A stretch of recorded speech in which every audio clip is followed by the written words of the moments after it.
Hello, everyone. Welcome to British History Live. It's the 3rd of March. We've got to March. We've got to spring, everyone. We've made it.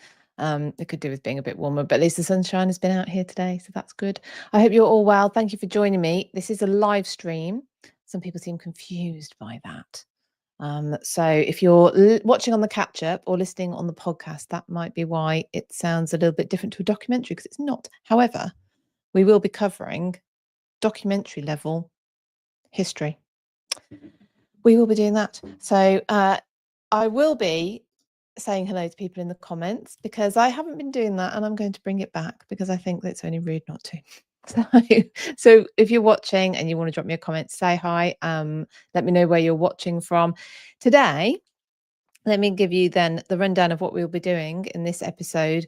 We're going to be looking at the sack of Rome, and the inspiration, I suppose, for this topic is the impact of the sack of Rome of 1527 on Henry VIII's divorce, or more accurately, annulment petition that went to the Pope. Now, it's a big story, and so I'm actually going to do it over a few episodes, but I'll get back to that and explain a bit more about why I'm going to do that. I think you're going to find it a fascinating story. I have, and that's why it's going to take a few episodes. I am streaming live on YouTube and Facebook. You can also catch this on the catch up on both of those channels, as well as the podcast, which is the British History Podcast, which you can find if you search Spotify or Apple or anywhere. There are a number of British history podcasts, so you could also put in my name. So you could try British History with Philippa, or you could sign up to my free Substack, which is my free newsletter. It's supposed to go out once a week. I don't bombard you because sometimes I can't manage one a week, but anyway, so you can sign up to my Substack, and there you actually get the podcast notification, and you get my newsletters as well if you're around. So that's substack.com/@British History. Again, I think if you search my name, Philippa Lacey Brewell, there you will also find me. Might be down as Philippa B. Either way, I'm there. Look under British History. So welcome Shana over there in California. I've got 1, 2, 3, 4 cheerful. Woo, I like that name in over on the East Coast. So we are dark here, unfortunately. I've said it's been sunny here. It's been lovely, but and spring is definitely springing. So we're going to be looking at the first. I'm going to take you through, but we're going to be looking at the first part of this Henry VIII's divorce and sack of Rome. But we've also got a 3-minute explainer, which I might regret doing, because the one that I had planned for today, the sack of Rome, has taken so much time, I haven't been able to properly do the 3-minute explainer. So I'm going to do one off the cuff. And when you find out what the topic is, you might realise why I'm a little bit nervous about it. Could be controversial. So we'll see. I will also be letting you know about some history events coming up, which I think you'll be interested in. And I've got what I asked AI to create me for this week as well. So we'll be coming back to that. Just as a reminder, this is relevant to the topic, actually. Our next book in book club, because the next meeting is coming up, it's in just less than 2 weeks, 16th of March. We are discussing Young Queens by Lee Redmond Chang. It's relevant to today's topic. You'll see why, but the sons of Francis I, they appear in here. Anyway, so this is the book we're reading at the moment. If you think that's a bit too short amount of time for you to read a book and come to a book club, you have two options. You can come to book club anyway. People quite often come before they've finished reading a book just to hear the discussion, and they want to do that. They find that quite fun. Or you can join us for next time, and next book will be Son of Prophecy by Nathan, but I'll come back to that later and give you the date as well, because I can't remember off the top of my head. But anyway, that's the next book in book club. Also, this Friday, if you're a member of my Patreon, look out, because the next talk in the tours, oh, here we go. The next talk in the Tour Talks series that's available is coming out Friday. It's Gareth Russell, and it's the Downfall of Anne Boleyn, Deciphering the Tragedy and Horror of 1536.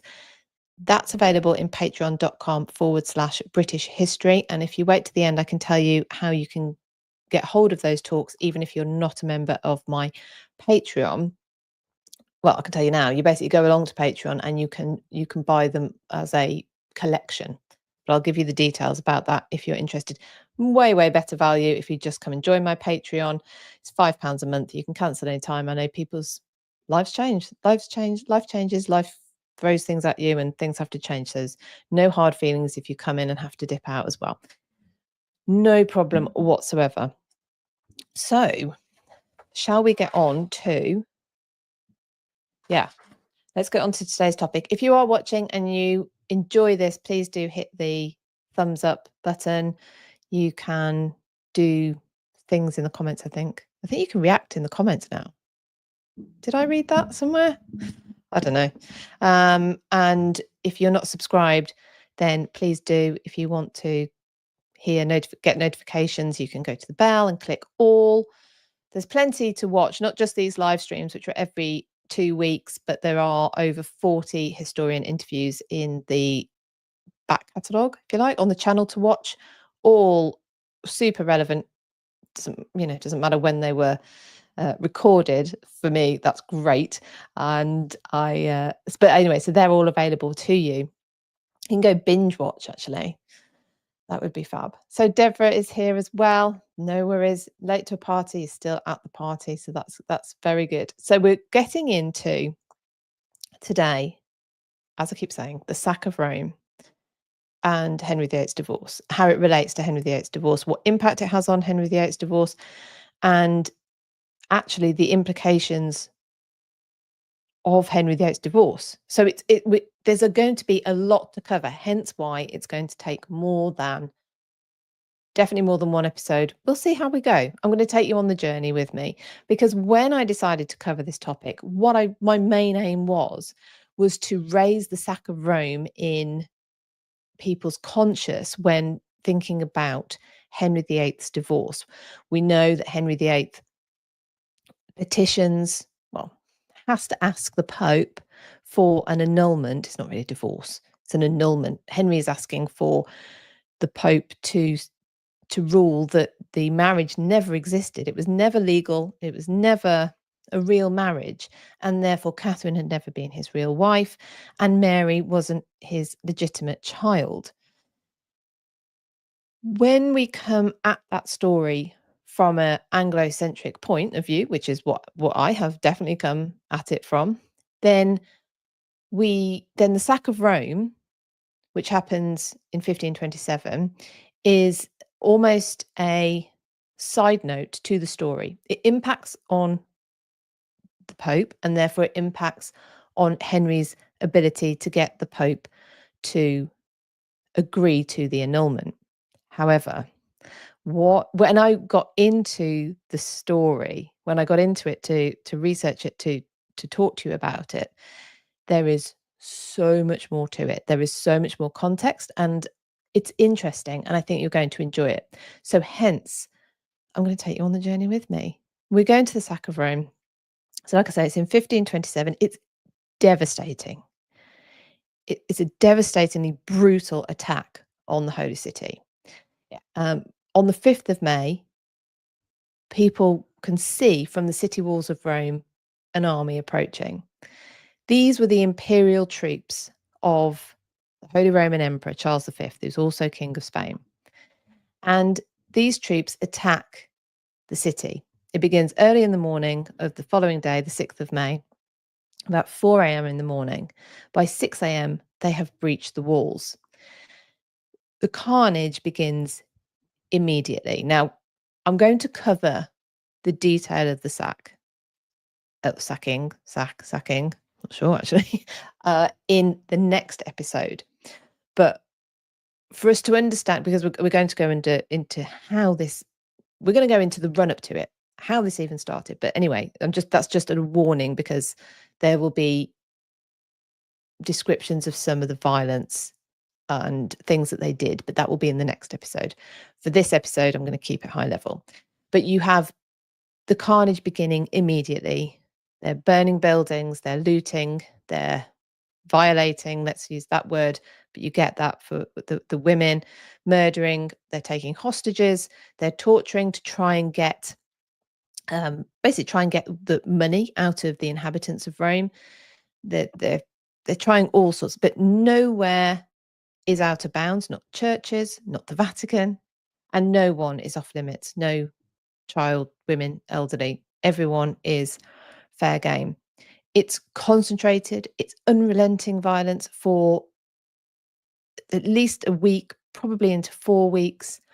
And then actually they remain, and they continue to take hostages and extort money for 8 months. It's brutal. The population was devastated. 55,000 people inhabited Rome before the sack. Afterwards, 10,000. The population took 3 decades to recover. People were left in a state, but like I say, we're going to go into the detail of that in the next episode. But the cost wasn't just human. There was that lack of respect for human life extended to the art, the libraries. The Vatican Library was damaged. It was actually only survived really because it was adopted as the HQ of the commander of the Imperial Army, and the Pope, who had obviously been resident in the Vatican, had escaped to the stronghold Castel Sant'Angelo, where eventually he signed a surrender deal when they were starved into submission. So Rome had been ravaged, and actually it would inspire many works of writing. There was a play called The Deceived, published in Siena in 15, or put on in Siena, I think it was Siena in 1532. Popular, and it was published again, I think 17 times over the next century, and actually inspired Shakespeare's Twelfth Night. So this event in Rome was horrific and significant at the time, and the continuing telling of the tale indicates really just how bad and unusual it was. So you have this going on in Rome in May 1527, completely unaware of the assault on the Holy City. In Westminster, there's a secret ecclesiastical court held on the 17th of May to discuss Henry VIII's concerns over his marriage, what would become known as the King's Great Matter. Henry, and again, we're going to cover this in more detail in one of the subsequent episodes, but Henry has had a pang of conscience. It was suggested to him a few years earlier, I think in 1522, that perhaps the Pope who had issued the dispensation for him to marry Katherine of Aragon, issued because she had been married to his elder brother, Arthur Tudor, maybe that Pope had been wrong. Because Leviticus says that you shouldn't take your dead brother's wife. And God hadn't given the couple a son. And in fact, they had one daughter, But that's not enough. It's not a CERN, and it's also not enough. There's no safety net there. So this is what Henry's thinking. So they have this secret ecclesiastical court held on the 17th of May. So just 10 days, 11 days after the sack of Rome. But of course, in London, they have no idea that this has happened. On the 22nd of June, Henry goes to Catherine and tells her that they've got to separate and she needs to leave. Well, actually, sort of. But anyway, that they have to separate. And that he's sent to Rome to get the Pope to ask the Pope for an annulment. And Henry's great matter, the king's great matter, is going to dominate England's foreign and domestic policy and the royal court for years ahead. And we're going to go into the implications of it in one of the subsequent episodes. Because although and interesting, by 1527, Anne Boleyn has caught the attention of Henry VIII, but his chief minister Wolsey, the man tasked with securing an annulment from the Pope, who's Pope Clement VII, who we're going to talk a lot more about in a moment, Wolsey isn't aware just how serious Henry VIII is about Anne Boleyn. He certainly, I suppose, could never have conceived at this point, because it would be completely unheard of for a married king to get rid of his princess queen in order to marry. It wouldn't have entered Wolsey's head that Henry was actually thinking he could marry Anne Boleyn. And so Wolsey goes off to France in an attempt to align with Francis I, seeking support to help restore the Pope, because if they can restore the Pope with French backing, he's more likely to give Henry his annulment. And he starts to discuss the possibility of a French bride for Henry. That's so this is all going on at the same time. So for people who've joined since we've started, when I came across the sack of Rome, of course it was related to the story of Henry VIII's divorce, because I'm coming at it from an English history point of view and from the Tudors' point of view, or from the story of the Tudors, looking into the Tudors. That's where my interest began. I'm sure a lot of you recognise that as the route into history. I hadn't realised just how brutal the extent of the attack on Rome was until did any of you who is following me now, were any of you using Clubhouse in sort of 2020, 2021? We were doing history rooms on Clubhouse in 2020 and 2021. I can't remember when we dropped it, but in 2021, back in the April of that year, I did a room about Henry VIII's divorce with an Italian historian and tour guide, B Landini, who I still follow on Instagram. You can still find her on Instagram. B is a tour guide in Italy, and she took us through the detail, the story of the sack of Rome. And until then, I knew that the sack of Rome had had an impact on Henry, because of course the annulment he was seeking from the Pope, the Pope's got bigger things on his mind, but the troops who have sieged the city are those of the Holy Roman Emperor Charles V, who is the nephew of the woman Henry is trying to divorce, Katherine of Aragon. And that was pretty much the extent of my knowledge. Beyond that, maybe that it was a revenge attack somehow from Charles on the Pope, who we'll see flip-flops around. So for today, for this, I wanted to understand what had brought the Imperial army to the walls of Rome to do this horrific attack. So I decided to go back and understand more about that,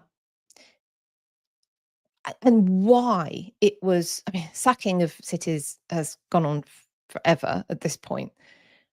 But why was it so brutal, so sustained? In many ways, it was self-destructive. So I wanted to know. So I found out, and I'm going to tell you today. So I hope stay with me for this, because I think you're going to find it fascinating. And like I say, we're going to spread this over a few episodes to make sure we really dig into this. I think it's fascinating. So this episode, we're going to go into the run-up to the sack of Rome. Next episode, we're going to go into the sack of Rome. And then the episode after that, unless I manage to fit it in both next time, I will go over more detail, Henry VIII's divorce, and then the implications of it all, because it all is, of course, woven into the whole Reformation and growing of Protestantism. Anyway, so we'll get into all of that. And I mentioned, but I will mention it again. I will mention it as we get to the episode. The one on the sack of Rome might be upsetting to people, but I'm with you. I'll look after you, and you don't have to listen if you would rather not.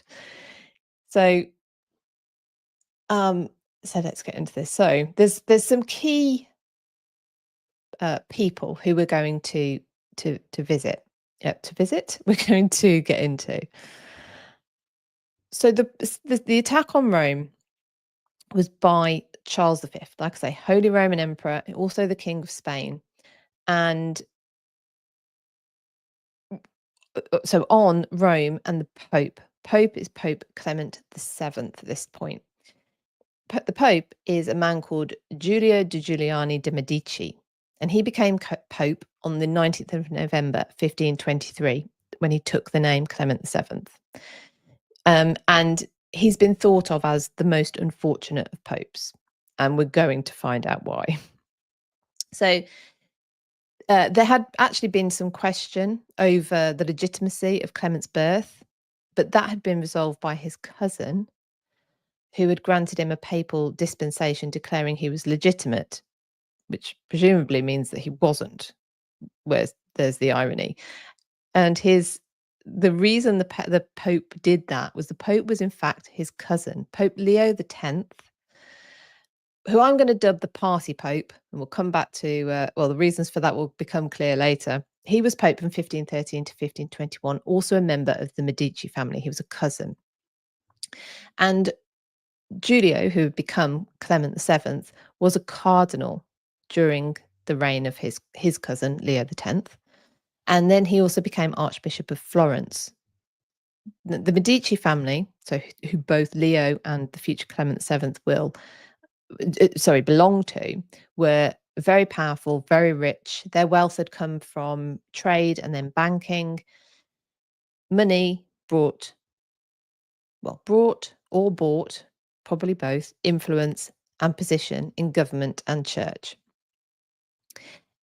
Clement Giulio was in his late 40s when he was elected and became Clement VII. He was a middle ground candidate. He was pious, but he wasn't a zealot, and he'd gained a good reputation during the reign of his cousin Leo X. Leo X had been very popular, and Clement had been at his side as one of his chief advisors. But Leo X had put on entertainment. He'd never taxed the people of Rome. He was fun, and they loved him. Like I say, party Pope. He was then succeeded by the very short-lived Adrian VI, who lived for about 2 years. He put a stop to all the fun. And then it was the turn of Giulio de' Medici, who was elected and became Clement VII. Perhaps people thought or hoped that under the Medici, and obviously one who had served at the right hand of the popular Leo X, would bring the fun back. But the problem was Leo's extravagances had left the coffers empty, as it tends to do. And Clement found the first of the problems that he was going to encounter, which would affect his reputation and popularity. So not his fault. You'll see why he's unfortunate. This is the first of his problems. The people of Rome, they're not used to paying tax. The city was making was making money from the countless pilgrims which would come to the city, hence why the actual residents hadn't needed to pay tax.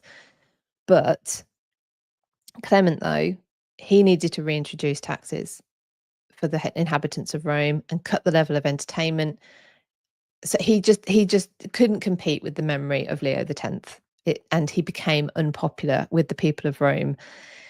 Another threat was looming, and of course, this is the threat from Martin Luther, and Martin Luther's writings were spreading like wildfire.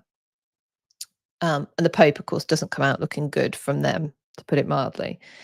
The particular criticism, which you probably have heard of or aware of, was against the purchase of indulgences. And that struck a chord with many from all ranks of society. These indulgences were bought to effectively pay for loved ones of the purchaser to pass through the trials of purgatory quicker. And of course, it's playing on the their congregation's members' grief.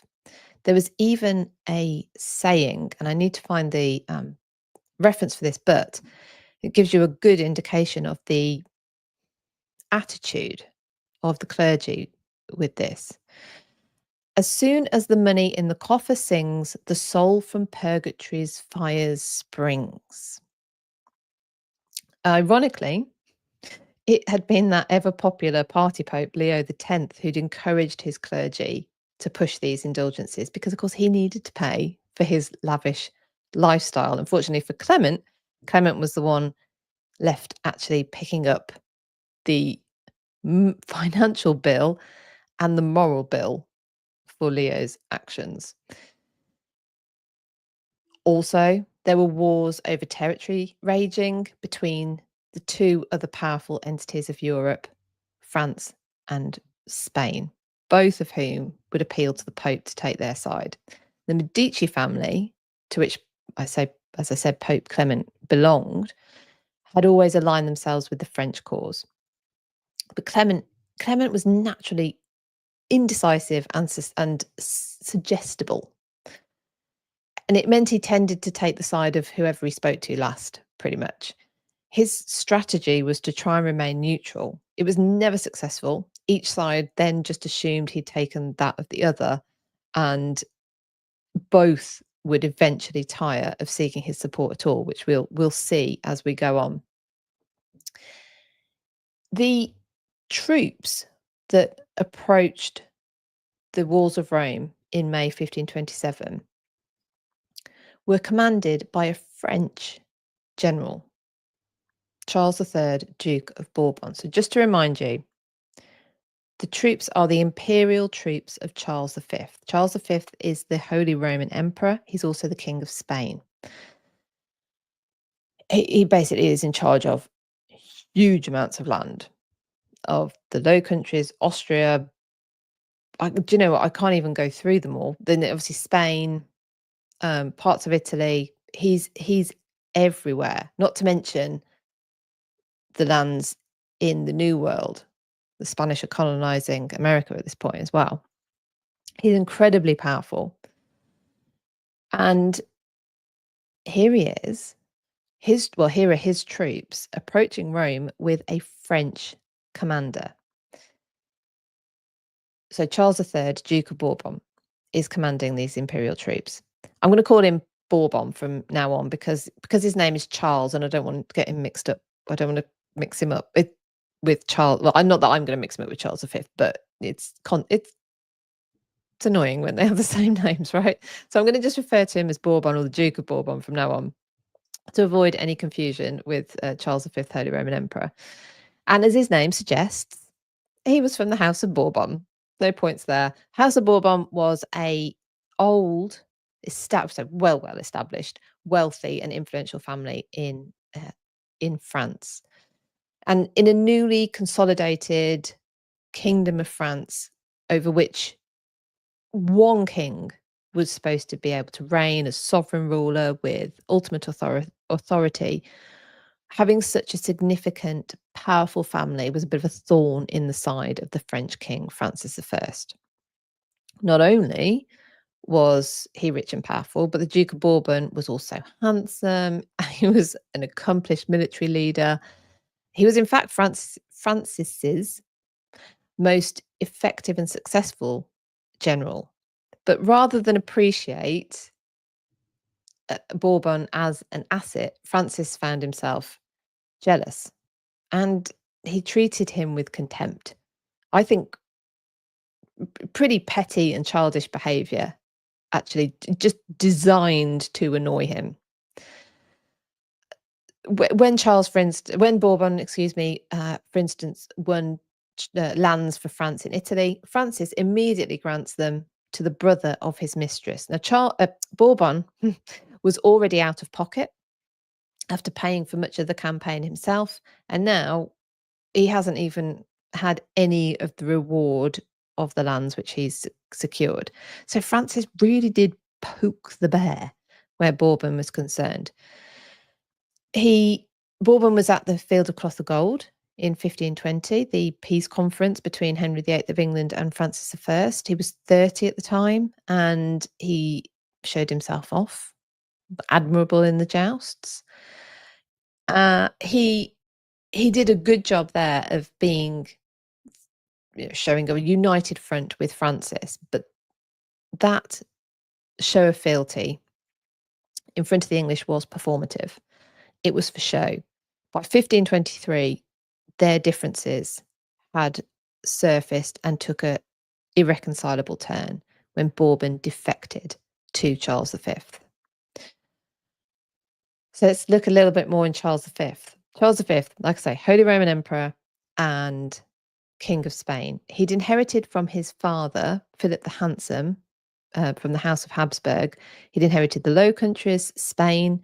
He was co-monarch of Aragon and Castile with his mother, Joanna, who was the daughter of Ferdinand of Aragon and Isabella of Castile. Joanna was Katherine of Aragon's sister.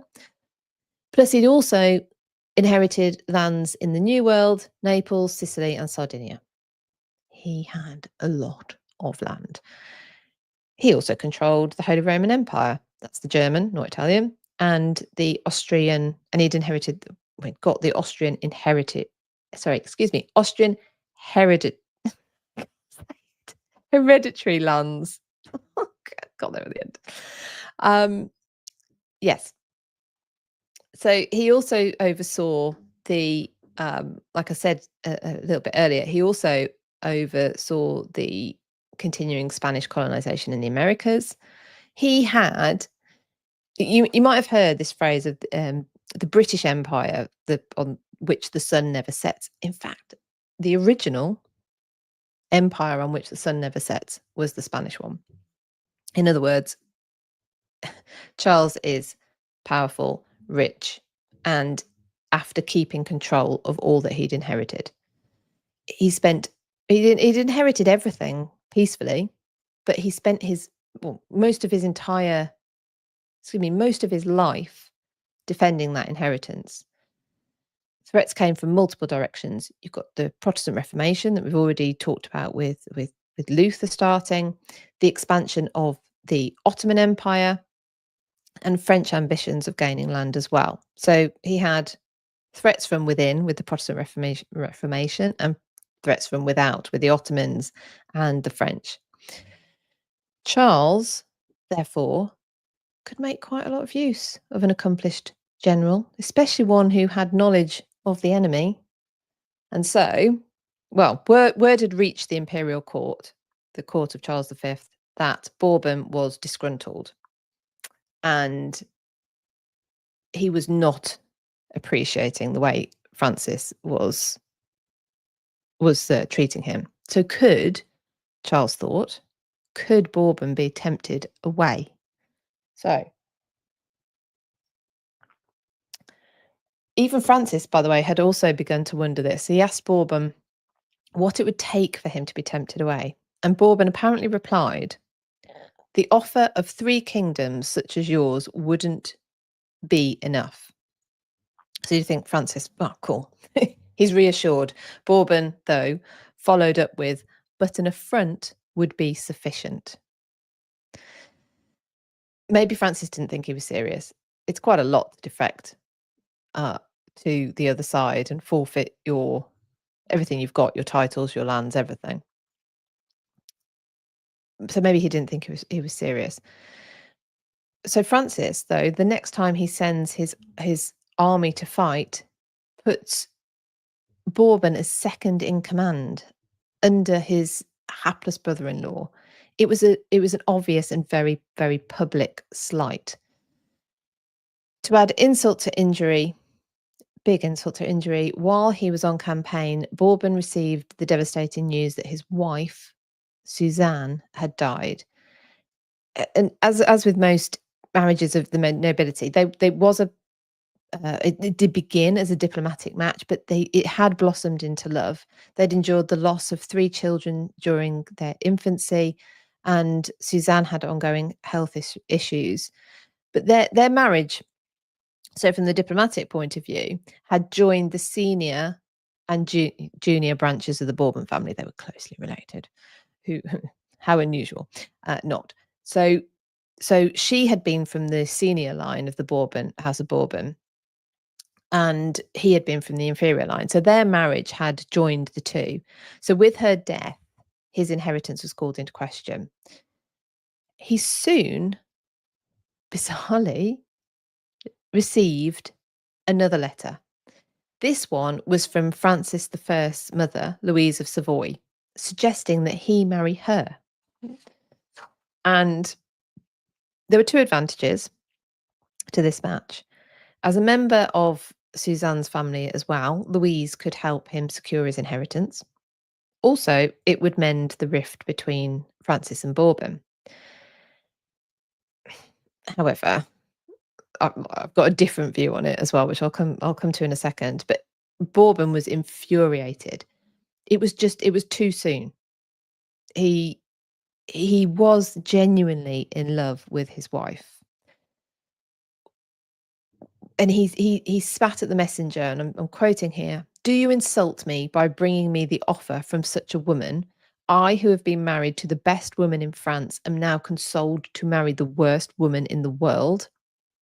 So unsurprisingly, Francis and his mother were offended, to put it mildly. Louise humiliated by his reaction, and they were now bent on ruining him, and they began legal proceedings to thwart Bourbon's inheritance.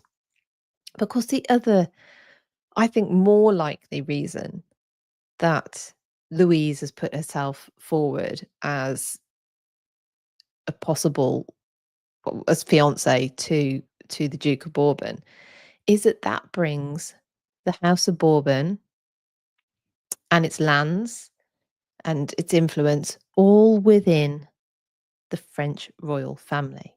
And Louise was a good negotiator. She was very politically minded. And I would put to you that is why she suggested that they marry.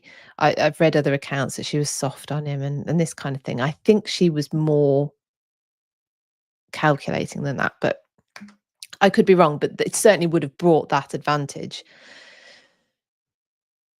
So Bourbon's offended, Francis is offended, Louise of Savoy is the king's mother, is offended.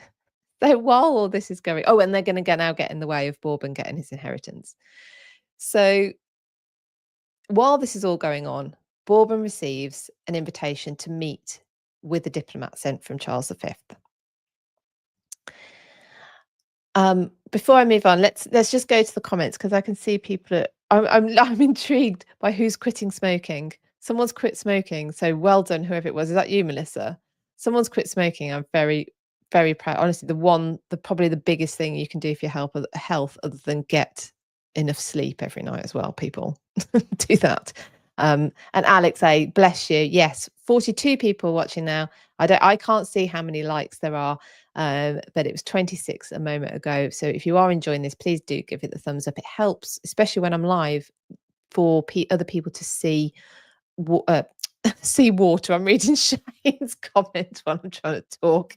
It helps while I'm live to show the live stream to other people and hopefully get other people to join as well. So please do give the thumbs up and obviously continue to comment, because I am I am enjoying the comments, even though I'm going to concentrate on my notes, just because I'm doing my best not to say Shano also recommends drinking water. Yep, definitely.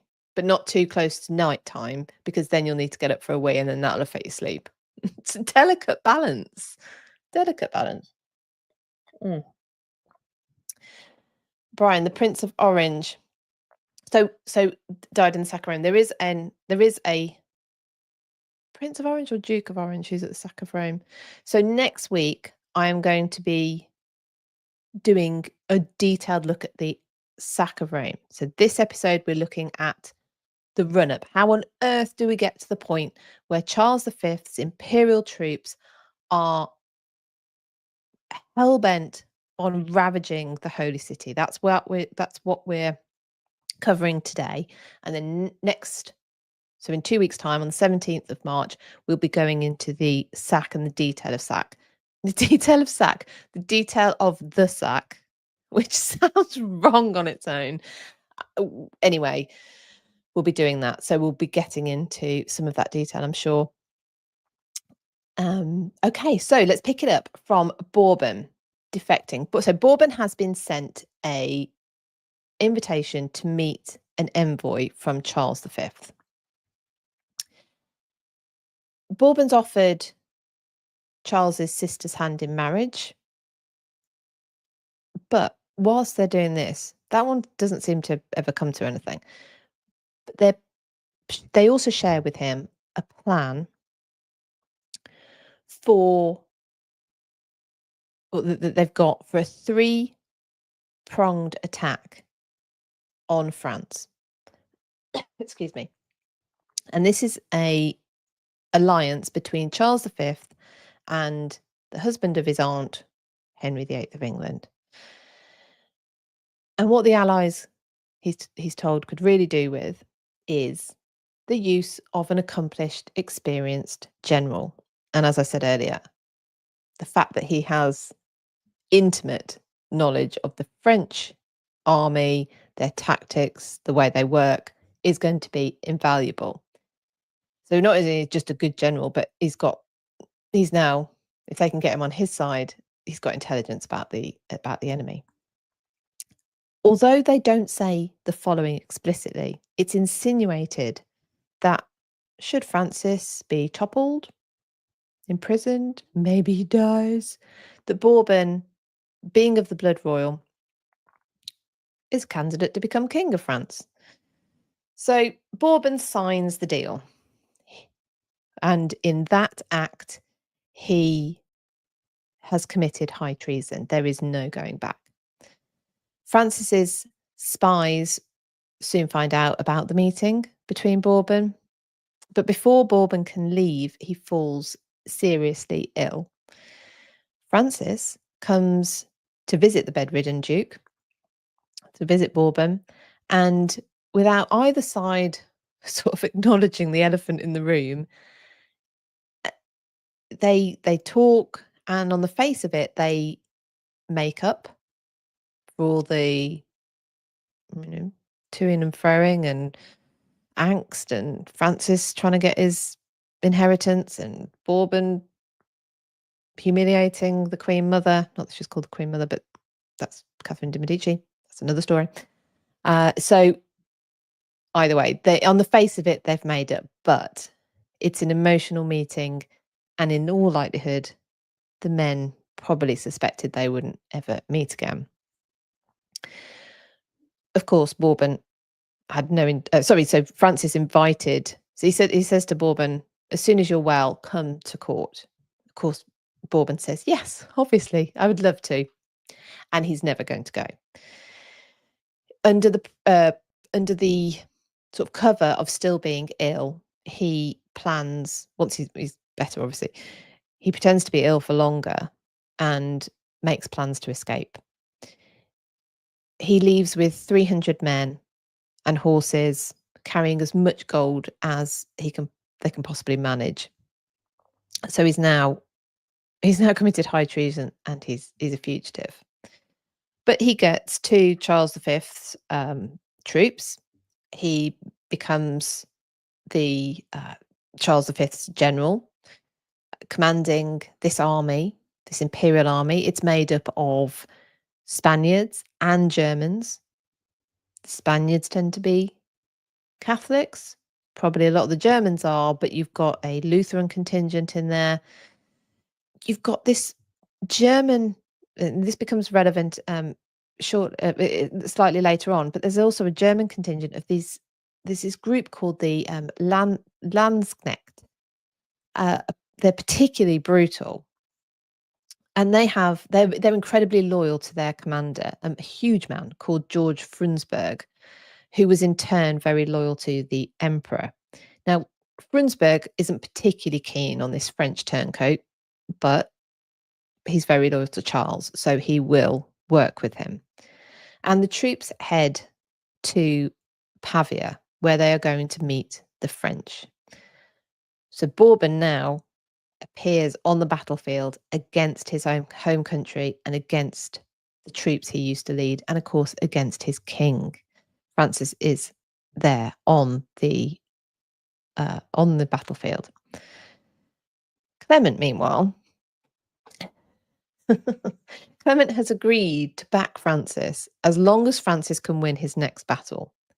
Francis happy to take the challenge, especially if it means going toe-to-toe with his traitorous general. So they meet at Pavia. The battle takes place on the 24th of February, 1525. The French start very strongly. Their cannons rip through the Imperial front line, but Bourbon's shooters are on the sidelines, and they begin shooting the armoured French knights. Every French knight who's in armour becomes a shrapnel factory every time their armour's shattered on impact. And the French soon, they were on the front foot, and soon they're very much on the back foot. And Francis is hunted down, and he's escorted off the battlefield. He's now a hostage of Charles V. So in amongst this brilliant victory for Charles V, he is also receiving complaint letters. So it's like his HR department is going nuts. He's getting complaints from his commanders. The troops' pay is getting very behind, and they're becoming more difficult to control. But Charles ignores them because he's now busy taking up negotiations with Francis, who he assumes that because Francis is his hostage and Charles won the battle, that Charles, of course, has the upper hand now, and Francis is going to be desperate to do a deal with him. But Charles asks for way too much. He asks France to cede lands in Italy, Flanders, Artois, and Tournai. He wants he wants Francis to marry Charles's sister Eleanor. He wants Bourbon restored to his territories, and the big difficulty is he also asks for the Duchy of Burgundy, and that represents about a quarter of the land of France. So Francis sort of says he'll concede on most, but definitely not on Burgundy. So the deal, Charles thinks it's an all or nothing deal, but Francis is not going to give up Burgundy. And the longer that Francis is in captivity, the thinner and iller he grows. It doesn't suit him. I don't know who it does suit. But he held out until January 1526. So what are we, just over a year? When did I say? So almost a year. Yeah, so the Battle of Pavia is 24th of February, 1525. In January 1526, he summons Charles and says he agrees to all of the terms in full. Everything now. He just wants out. Excuse me. And the Treaty of Madrid, as it was called, was then signed on the 14th of January, so 1526. And it was agreed that Francis's eldest two sons, the Dauphin and Henry, so we'll come back to them in a minute, would be exchanged for Francis, and they would be held as hostages to guarantee Francis abides with the agreement. It's not an unusual setup, but it's a brutal one. So Francis was released on the 6th of March, and his sons, another Francis, the Dauphin, who was aged 8, and Henry, by the way, Francis's second son is named Henry after his godfather, Henry VIII, and apparently is spelt with the Y after Henry, English Henry, not with an I, the French way. And Henry is aged 6. So these boys, aged 8 and 6, are exchanged for their father. Bad enough. But as soon as Francis is back on French soil, he literally jumps for joy, perhaps even within the sight of his surely absolutely, well, what's the best word? That these boys are going to be confused. They don't speak Spanish and they're just in the hands of the Spanish. They're frightened. They must be very bemused. They'd also lost their mother in July 1524, Claude. And now suddenly their father, they're being exchanged, and they've gone to in exchange for their father, and they're in a strange country. Francis reneges immediately on the treaty and appeals to the Pope for his blessing in doing so, claiming that he signed it under duress, completely, it seems, ignoring the fact that his 2 sons are prisoners of Charles V. They're hostages, supposed to guarantee his compliance. So the implications, though, of this broken treaty are, there's a lot of implications for a lot of people, not least the boys. It's not really relevant to our story, but I had to mention it. But Pope Clement VII, back to Clement, he's shown himself once again to be like a candle in the wind. When Charles seemed to have clinched the victory, he had aligned with Charles. But as soon as Francis seemed to have got the upper hand again, he wrote to him telling him that their earlier previous alliance, that still stands. It's fine. So he endears himself to neither of the men, neither of the kings. Charles V was furious. He threatens the Pope's envoy that he will go to Italy himself and take revenge on the Pope. He describes the Pope as a villain and goes on to say that perhaps Martin Luther hadn't been wrong. So he really is angry. Francis also stopped at the Pope's envoy, who'd gone to see him, stopped him mid-platitude. Just stop with the platitudes, and he exclaims, "For the love of God," I'm quoting here, "for the love of God, he must keep up his courage and meddle no more with truces and negotiations." So Clement is already not popular with the people of Rome. So he's in a really bad position because he's now not got, he's not liked by Charles or Francis. It's worse than that. They've lost all respect for him. They don't even want his support now. They're not that bothered by it because they can't rely on it. But things are going to get worse for Clement,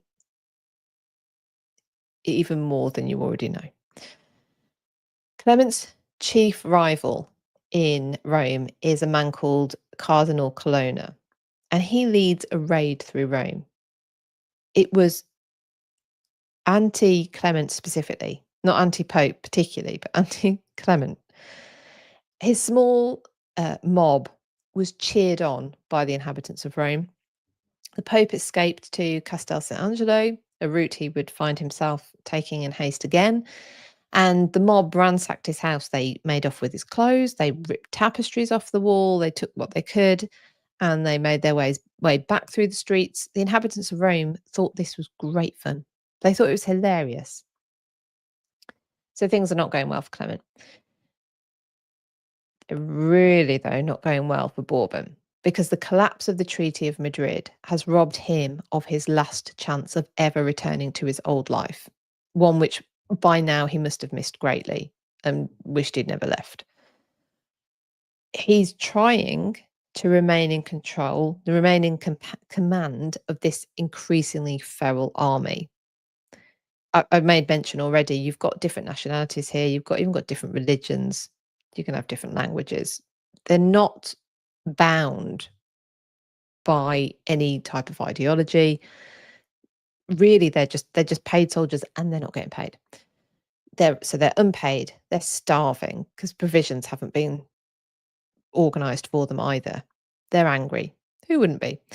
They're probably in physical pain as well from being months on campaign.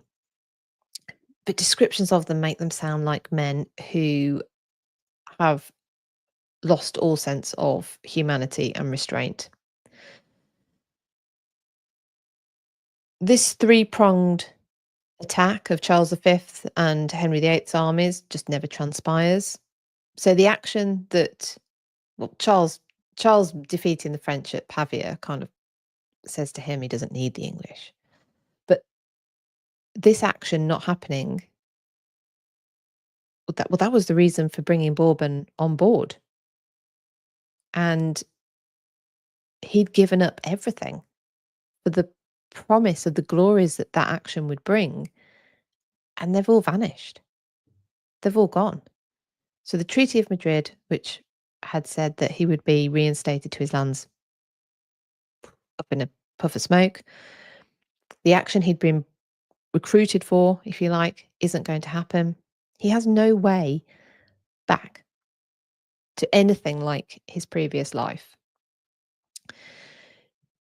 What he has got is this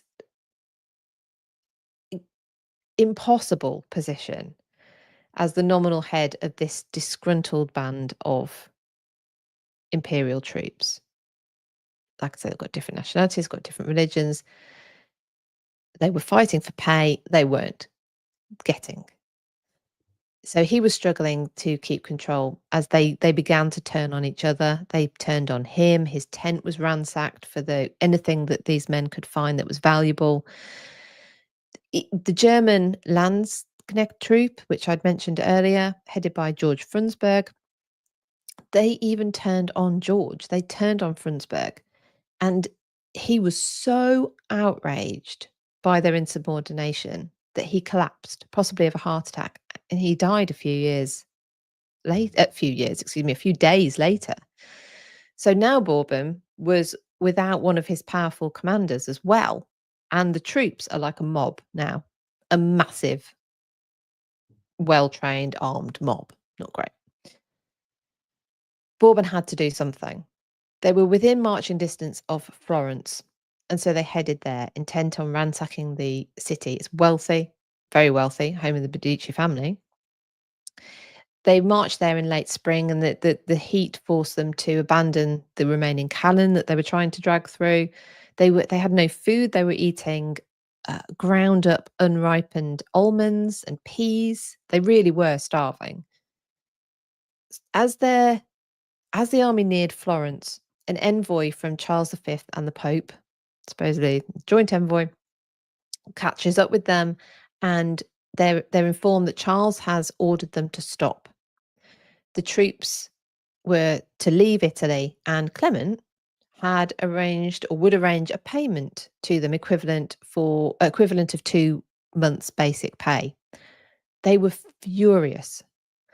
Bourbon had to pull aside the envoy and suggest that he very, very quickly goes and finds a lot more money. Clement was stunned. He just assumed that an order from the Emperor Charles would be enough, and that his offer of some money was the sweetener.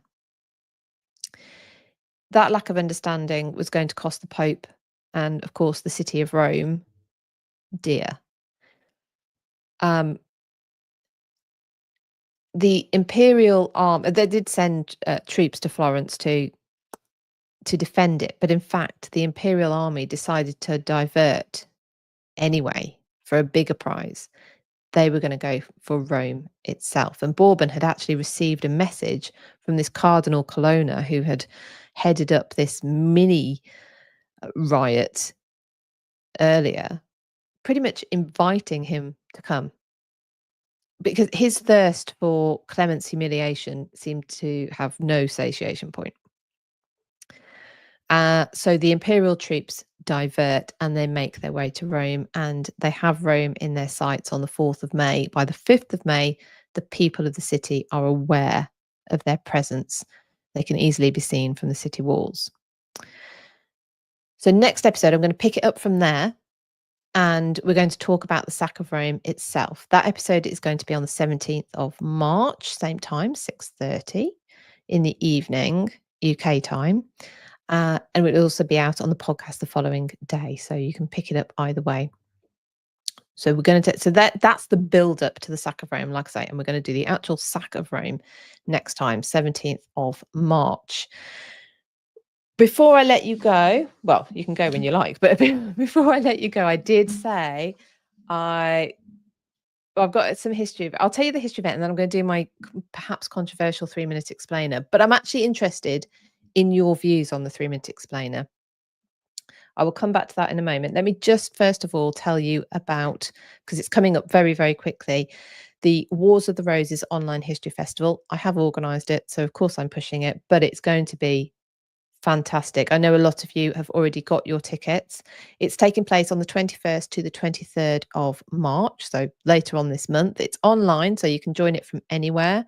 Even if you can't join the talks live, they're all going to be available until the end of May. So as long as you have your ticket before the event begins, then you will be able to access the talks until, like I say, till the end of May. You can get tickets at warsoftheroses.eventbrite.co.uk. And if just the title itself isn't enough for you, please let me tell you who the speakers are and what they'll be talking about.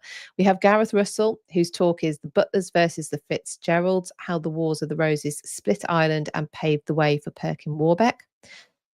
You've also got Nathan Armine talking about the Beauforts and the road to St Albans. We have Matt Lewis talking about Richard, Duke of York, King by Right is the title of his talk. Then we've got Julian Humphreys, talking, his talk is The Fog of War, Battles of the Wars of the Roses. And I can tell you, it's sometimes when you say battles, it sounds like it's going to be quite dry, but it's Julian. I can assure you it's a very, very good talk. It's very good. We have Elizabeth Norton. This is a fantastic talk. She-Wolves, Upstarts and Ciphers, Queenship in the Wars of the Roses. And Ewan Roger from the National Archives talking treason in the Wars of the Roses. So let me just remind you, you can get your tickets for that at warsoftheroses.eventbrite.co.uk. If you're a member of my Patreon, you get a discounted ticket. Please go into patreon.com/British history. And if you click on the top post, it will give you information about how you can access your discounted tickets. Even if you're not getting them discounted, I have kept them as low as possible. It's one ticket for the entire weekend. You've got the 6 talks and two live events. We have a live Q&A. So all of the speakers will be doing a live Q&A on the evening of the 23rd of March. So you can ask your own questions of them. And then we're going to have a finishing quiz, just a fun quiz based on the talks, see what you've learned, just have a bit of a laugh. And we'll also do a free prize draw. So you may even win the price of your ticket back. So you may even get the whole thing for free. Not a bad thing, is it? Members of my Patreon, this Friday, please look out for the latest in the Tour Talk series. Gareth Russell is his talk, The Downfall of Anne Boleyn, Deciphering the Tragedy and Horror of 1536. That's available from Friday. If you're not a member of my Patreon, just so you know, it's £5 a month and you can cancel any time, and you can join up at patreon.com/British history. There's quite a lot in the back catalogue, so it's sort of every month it gets better and better value. And then just to remind you, because I've seen people talking about the book, this is our current book in book club. Again, if you're a member of my Patreon, you're just automatically in book club. Young Queens by Lee Redmond Chang. Got quite a lot that's relevant to what we've been talking about today in it. This is actually it's actually Lee's book that gave me the insight into that hostage exchange of Francis I and his 2 eldest sons that happens. And I just feel like I need to go on about that. They were in prison for 4 years. It's incredible. No wonder Henry didn't quite get on with his father, which is also in the book. I should tell you when the meeting is. The meeting is the 16th of March, so in just less than 2 weeks. It's a Sunday, and they always are. If you go into my Patreon, you will, if you've joined, you will see the dates for the entire year. The book following this is going to be Son of Prophecy by Nathan Armin. So if maybe it's a little too soon for you to read an entire book ready for book club, although you're perfectly welcome to come and join anyway, even if you haven't read the book. Lots of people do.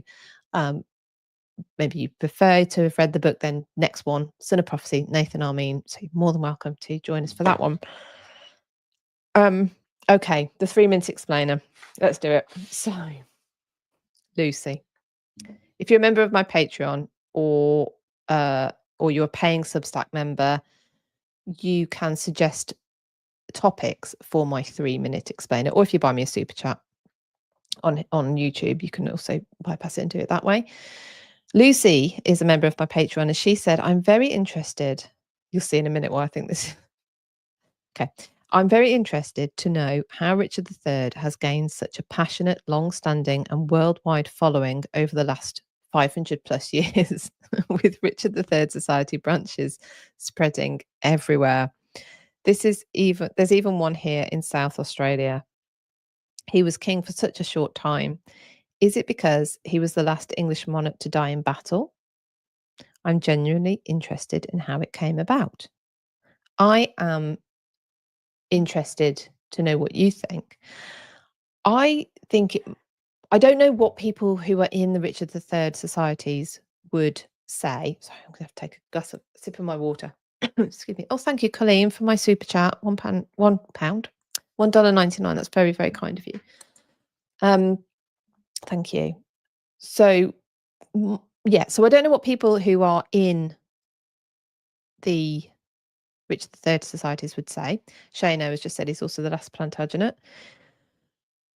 I feel like it's part of a more general phenomena where a maligned figure from history is there's an effort to counterbalance that malignment, and every human being is shades of grey, and probably very few of us have got pure white or pure black anywhere, but it's all, we're all shades of grey, and therefore if you look into anyone, they're all human, then you're going to find bits you like and bits you don't like.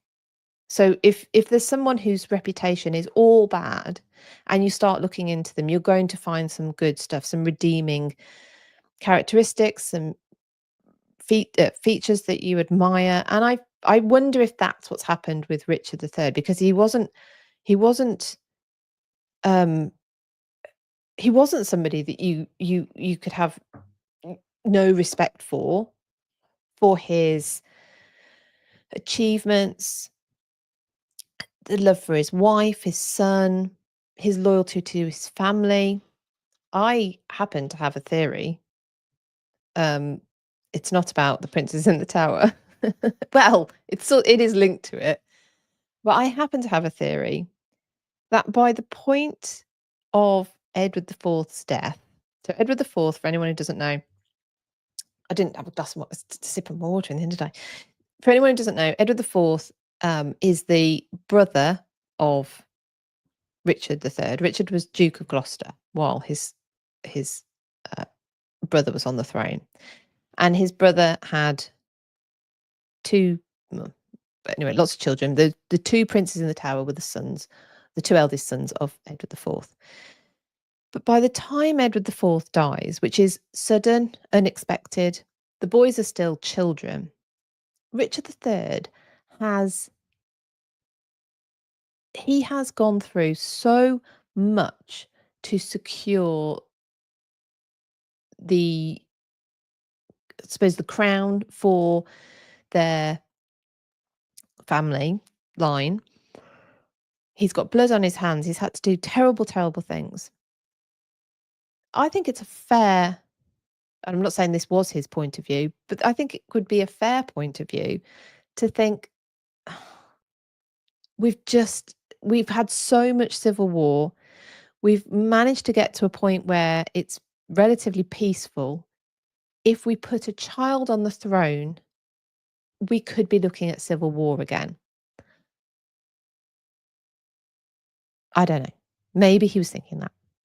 And so if you are looking at Richard and only hearing bad things about him, and then you're looking at his achievements and perhaps how he could have had good intentions when he seizes the throne, probably I'm getting out of realms of what I believe now, but then you could see some redeeming features, and perhaps that's what people are drawn to.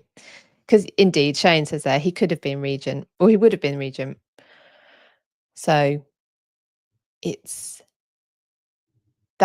my 3-minute explainer for that. But I would love to know your thoughts in the comments. Please do feel free to comment on why you think Richard III is so popular over the world.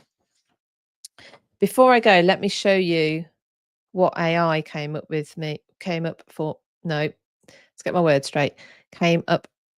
me this week when I asked it to do some stuff. Excuse me. Right. Of course, I was looking at the sack of Rome and I thought, what if I ask AI to do me these are just odd this week. I'll warn you now. They're not particularly funny. Well, they're just odd. Here we go. This is what AI came up with for the 1527. I gave it a year. Sack of Rome. So I do these, for anyone who doesn't know, as a little bit of a reassurance exercise that perhaps AI isn't ready to take control yet, because it does have access to an incredible amount of information on the internet. And yet, this is what it makes. Oh, excuse me. This is what it makes of the 1527 sack of Rome. Oh, it's going to play. So for anyone listening on the podcast, we have what I assume is supposed to be the Pope, but he has nothing on his head, so I don't think so. Sort of almost dancing up the middle of a Italian piazza towards a domed building. Everyone else is running away from that building, and everyone else looks like they are, well, modern people. I don't know what's going on there.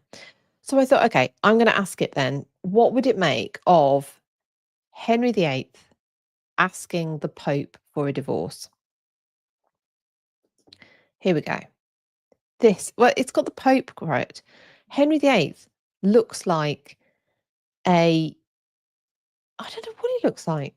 He's bald, but with long, curly grey hair, a long grey beard. He's in some sort of Merlin cloak. And the Pope looks like he's asking him for something. Henry doesn't look like he's asking for anything. The Pope looks like it's quite a good Pope. At least they have actually come up with quite a good Pope. So then I abandoned all of the idea of asking for anything to do with Rome, well, anything to do with the Pope. And I thought, so I'm still inspired by the Rome thing. I'll ask for it to give me a image or a video of gladiators, gladiators competing in an amphitheatre. And ignore my spelling of amphitheatre here, if you're watching. I think the amphitheatre is good, but what are they doing? For a start, if I'm asking AI for people competing in an amphitheatre, you'd have thought they'd make them a little bit more obvious, but they look like they're dancing. It's like it's a show. They're not competing. They are entertaining. So I thought, right, I'm going to give it one more go. And this is what it came up with. So just more prancing. A lot more prancing, a little bit of magic by the look of it, because you've got people turning into flashes of light. And this guy over here on the right, he's just don't know what he's doing. Dilly-dallying. He's just prancing. There's just a lot of prancing.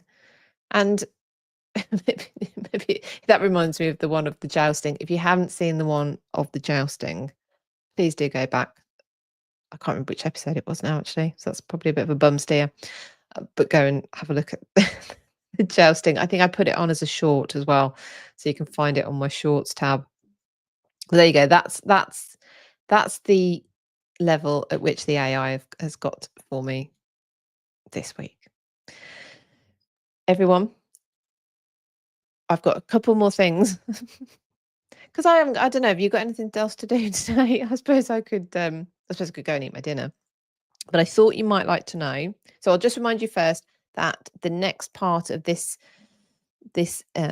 topic, looking at the sack of Rome, that's going to be on the 17th of March. Kung Fu Gladiators, Melissa says. Oh, I should put music to it. I should have put music to it. Although I probably would get demonetized, but that would be funny. Dancing gladiators. I wonder if I asked it for dancing gladiators, what it would have come up with. Maybe it would have come up with fighting ones like I'd wanted. I don't know. So yeah, so sorry. So next episode, 17th of March. Had History After Dark. Any of you who don't know, History After Dark is a show that I do every Wednesday evening on the History After Dark channel on YouTube. That's with Dr. Kat Marchant, who you might know from Reading the Past. She's got an incredibly successful YouTube channel, and Catherine Ibbotson. And we are the trio, which is History After Dark. We've been doing it for 3 or 4 years now. We're in year 3 of where we've actually planned what we're doing, which is quite impressive. We're in the middle of the History Cock-Ups series. So we have had 5 episodes so far. So we've actually had 2 since I last saw you here. Does that work out in the maths? Yes. We had a live show with Gareth Benjamin Streeter and James Taylor. They brought their cock-up candidate nomination, which was the coronation of George IV. In fact, it was pretty much the marriage of George IV, which culminated in this incredibly cringy scene at the coronation of George IV. So get along to the History After Dark YouTube channel and check that out. It's very funny. Last week, I was leading, because one of us leads every week in this series, and I was leading on Ethelred and his Viking army. That's one of my nominations for History Cock-Up. I really, really enjoyed it. I hope you go and check it out if you haven't already, and I'd love to know what you think. It's incredibly it's a complicated period of history, but maybe because it can be quite unfamiliar. You have a lot going on, and it's so far back because we're talking the turn of the millennium. So the first millennium, obviously, not the one we lived through, some of us. So it's so far back that we can forget that it wasn't obvious how things were going to go. We could very much have ended up as a Scandinavian nation easily. That's the way. But anyway, so if you are interested in that, please check out History After Dark. Coming this Wednesday, Kat is leading. She is talking about Colonel Blood's failed attempt, or was it, at stealing the crown jewels from the Tower of London. That episode is entitled Blood's Bejeweled Balls Up. That's this Wednesday on HAD. You can also find History After Dark on Substack, which I think is just substack.com. History After Dark. Can't remember. But anyway, if you go there, you can also look for that on the podcast as well. Basically, there's a History After Dark podcast. So you can get so much. You can binge. You can have us joining you on your dog walk, your journey to work, your journey home from work, even if you're in the bath. We can keep you occupied and entertained wherever you are. All right then, everybody. For now, though, I'm going to say good night. I'm going to say have a wonderful rest of your day.